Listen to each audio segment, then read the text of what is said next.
여러분, AI 혁명이 세상을 바꾸고 있잖아요. 그런데 이 기술 발전 뒤에 사실은 코드나 알고리즘이 아니라 어마어마한 양의 전기라는 진짜 거대한 장벽이 숨어 있다는 거 아셨나요? 그래서 오늘 분석에서는요, AI 시대의 진짜 숨은 승리자, 그러니까 이 전력 문제를 해결하면서 미래를 연결하고 있는 기업들 이야기를 아주 깊숙이 파고들어 볼까 합니다. 자, 이 숫자 좀 보세요. 1050테라와트시. 와, 이게 감이 잘 안 오실 수도 있는데 국제에너지기구 IEA에서 예측한 2026년 전 세계 데이터 센터의 전력 소비량이래요. 이게 얼마나 엄청난 거냐면 불과 4년 전인 2022년보다 2배 이상 늘어난 수치거든요. AI의 전력 갈증이 정말 어마어마하다는 걸 딱 보여주는 거죠. 이 슬라이드가 바로 그겁니다. 우리가 생각하는 AI라는 추상적인 개념이 사실은 이렇게 거대하고 육중한 산업 설비랑 연결된다는 걸 보여주는 거죠. 네, AI를 움직이는 건 결국 저런 변압기, 송전탑, 그러니까 우리의 전력 인프라예요. 바로 여기서부터 오늘 이야기가 시작됩니다. 그래서 오늘 우리가 이런 순서로 한번 살펴볼 거예요. 먼저 AI가 도대체 전기를 얼마나 쓰는지 그 숨겨진 비용부터 알아볼 거고요. 그리고 이 엄청난 수요를 감당하려면 미래 전력망이 어떻게 바뀌어야 하는지 그 과제를 짚어볼 겁니다. 자, 그리고 나면 바로 이 기회를 꽉 잡고 있는 한국의 핵심 기업들을 만나볼 거고요. 마지막으로 실제 데이터랑 미래 기술까지 쭉 훑어보겠습니다. 자, 그럼 첫 번째 이야기부터 시작해 볼까요? AI의 숨겨진 에너지 비용. 이 AI의 진짜 놀라운 능력 뒤에는요, 과연 어떤 대가가 숨어 있을까요? 우리가 종종 놓치고 있는 바로 그 막대한 에너지 비용에 대한 이야기입니다. 이 비유 정말 기가 막히지 않나요? 데이터가 새로운 석유라면 전력망은 새로운 송유관이다. 딱 와닿죠. 그러니까 데이터라는 이 새로운 자원을 캐내고 쓰려면 이걸 운반할 파이프라인이 무조건 있어야 하잖아요. AI 시대의 전력망이 바로 그 파이프라인, 핵심 인프라 역할을 한다는 뜻입니다. AI 전력 수요의 심장부에는 바로 이 데이터 센터가 있습니다. 구글, 마이크로소프트 같은 빅테크 기업들이 운영하는 이 시설들, 이건 뭐 말 그대로 전기 먹는 하마죠. 전 세계에 무려 8,000개가 넘는 데이터 센터가 지금 이 순간에도 쉴 새 없이 돌아가고 있는 겁니다. 자, 이제 진짜 핵심 문제로 들어가 볼게요. 문제는 뭐냐면 지금 우리가 쓰는 전력망이 이런 폭발적인 수요를 감당하도록 설계된 게 아니라는 거예요. 바로 여기서 병목 현상이 생기는 거죠. 원래 전기는 이렇게 움직이잖아요. 발전소에서 만들어서 송전망을 타고 멀리 이동하고 배전망을 통해서 우리 집이나 공장으로 들어오는 거죠. 이게 수십 년 동안 아주 안정적으로 유지되어 온 시스템이었어요. 그런데 여기에 예상치 못한 변수들이 막 터져 나온 겁니다. AI 데이터 센터는 물론이고 전기차 충전소도 계속 늘어나죠. 거기다 해외로 나갔던 공장들이 다시 국내로 돌아오는 리쇼어링 현상까지. 이 모든 게 한꺼번에 겹치면서 낡은 전력망이 지금 엄청난 압박을 받고 있는 거예요. 이건 뭐 현대화가 정말 시급한 상황입니다. 그래서 필요한 돈이 이 정도입니다. 5,320억 달러. 2030년까지 매년 전 세계 전력망에 투자될 걸로 예상되는 금액인데요. 와, 우리 돈으로 계산하면 700조 원이 넘어요. 매년요. 앞으로 깔아야 할 인프라 규모가 얼마나 어마어마한지 감이 오시죠? 자, 그럼 이제 이야기의 초점을 좀 바꿔볼게요. 이 거대한 변화의 파도 속에서 기회를 잡고 있는 기업들로요. 새로운 전기 시대를 위한 하드웨어를 만들면서 이 AI 붐의 조용한 승자가 되고 있는 바로 우리 한국의 기업들입니다. 바로 이 기업들이 핵심 플레이어들입니다. 여기 보시는 HD 현대 일렉트릭, 효성중공업, LS 일렉트릭, 일진전기, 다들 이름만 들어도 아시겠죠? 변압기, 케이블 같은 전력망에 꼭 필요한 설비들을 만들면서 전 세계적인 전력망 투자 확대의 수혜를 지금 직접적으로 받고 있는 회사들이에요. 그 중에서도 특히 보성파워텍 같은 기업은 좀 주목해서 볼 필요가 있어요. 이 회사는 뭐냐면 고압 전력을 멀리 보낼 때 꼭 필요한 송전탑 있잖아요. 그런 물리적인 구조물을 만드는 데 특화된 곳이에요. 말하자면 전력망의 뼈대를 세우는 아주 중요한 역할을 하고 있는 거죠. 이 숫자가 바로 그 증거입니다. 234억 원. 최근에 보성파워텍이 한국전력이랑 맺은 동해안 신갑형 송전선로 프로젝트 계약 규모예요. 이런 대규모 수주가 계속 터져 나온다는 거, 이게 바로 지금 전력 인프라 시장이 얼마나 뜨거운지를 보여주는 명확한 신호라고 할 수 있겠죠. 자, 그럼 이제 말로만 할 게 아니라 숫자로 직접 확인해 볼 시간입니다. 이게 그냥 그럴 것이다 하는 예측이 아니라 바로 지금 우리 현실에서 벌어지고 있는 거대한 변화라는 증거를 보여드릴게요. 이 차트 한번 보세요. 와, 이거 정말 흥미롭습니다. 세계에서 가장 큰 시장인 미국에서 우리 한국 기업들의 초고압 변압기 점유율이 어떻게 바뀌고 있는지를 보여주는데요. 놀랍게도 불과 2년 만에 13%에서 18%로 껑충 뛰어 올랐어요. 그 사이에 경쟁국인 멕시코 점유율은 오히려 떨어졌죠. 탄도가 바뀌고 있는 겁니다. 시장은 정말 똑똑하죠. 이 강력한 트렌드를 이미 가격에 다 반영하고 있어요. 여기 차트를 보시면 효성중공업 주가는 올해 들어서만 280% 넘게 올랐고요.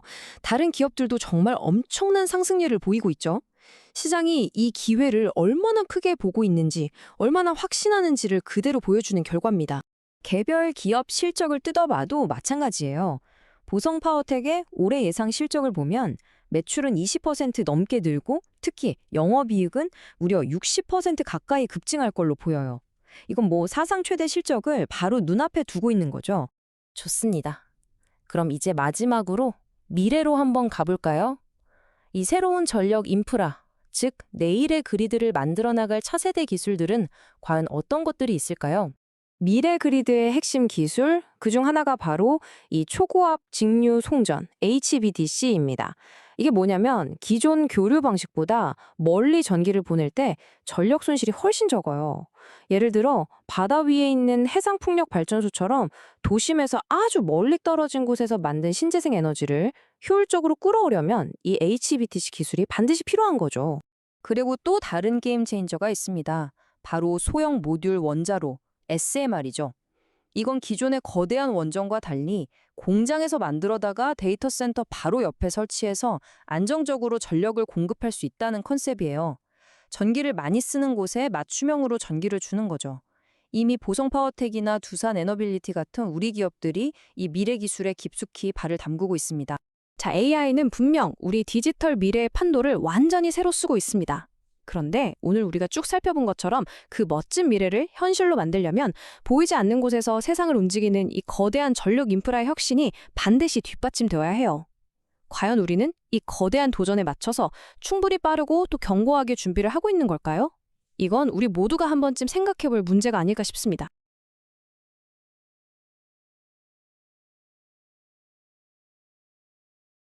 안녕하세요. 오늘은 세 번째 히든 영상의 정답을 공개하겠습니다. 자, 그 전에 010-6836-7915로 응원이라고 문자 하나만 보내주세요. 제가 이제 여러분들에게 계좌를 늘려드리기 위해서 많이 노력하고 있으니까 응원한다고 이렇게 문자 하나 보내주시면 정말 감사하겠습니다. 자, 이 종목 세 번째 히든 영상의 정답은 바로 노타입니다. 예, 정말 핫한 종목이고요. AI 관련 종목입니다. 예,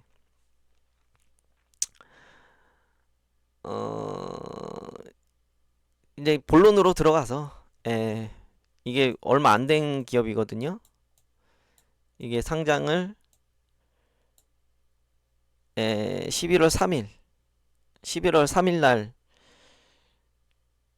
상장했기 때문에 2월 3일이 보유예수 물량이고요. 물량 이제 나오는 날이고요. 이제 보유예수 물량 2거래 전에부터 이제 거래가 가능하기 때문에 3거래 전에 우리가 이제 물량을 정리하면은 되는 걸로. 그러니까 날짜로 따지면은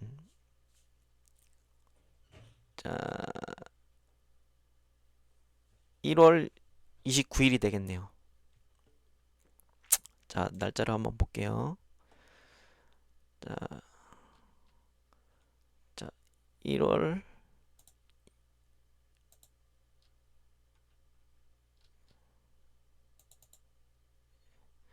자, 2월 3일인데 여기서 2거래 전이니까 이게 월요일 날 2일 날 한번, 그다음에 여기 30일 이때까지 이제 거래가 가능하고요. 그러니까 29일 날 1월 29일이 D-Day입니다.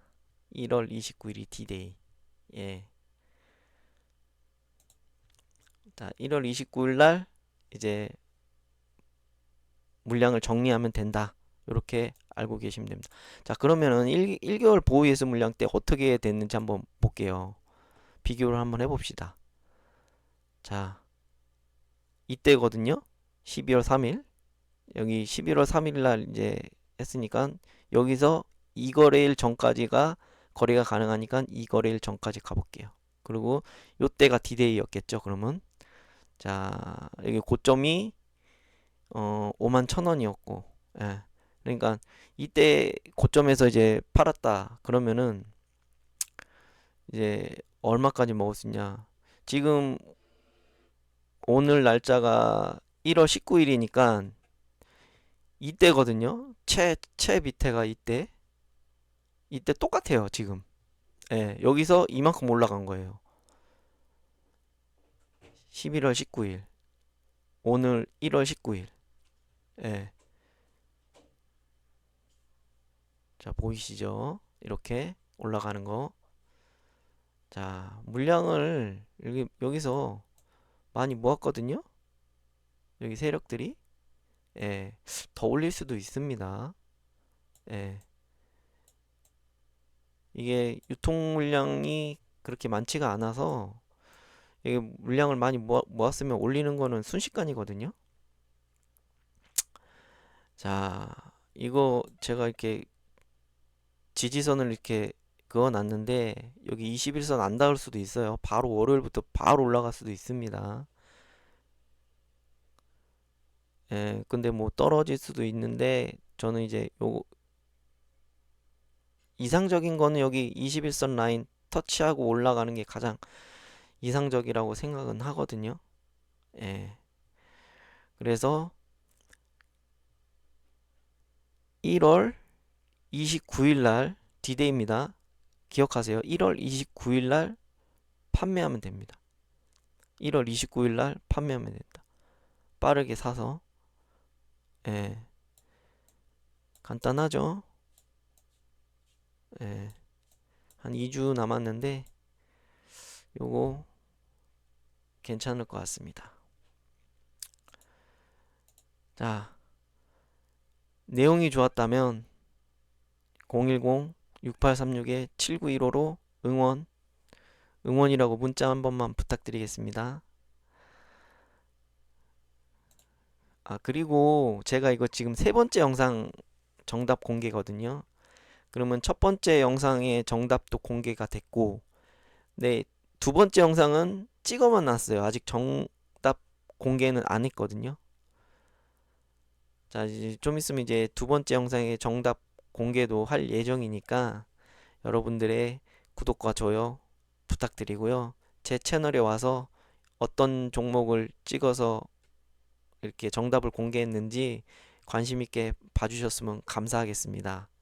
자, 그러면 이로써 영상 끝마치겠습니다. 감사합니다.